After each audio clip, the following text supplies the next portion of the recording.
صديقا نبيا إذ قال لأبيه يا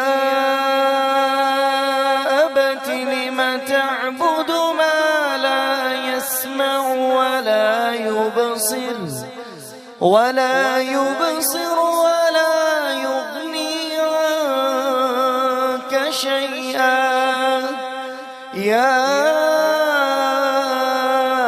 أبت إني قد جاءني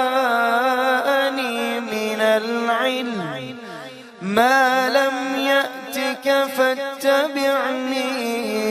أهدك صراطا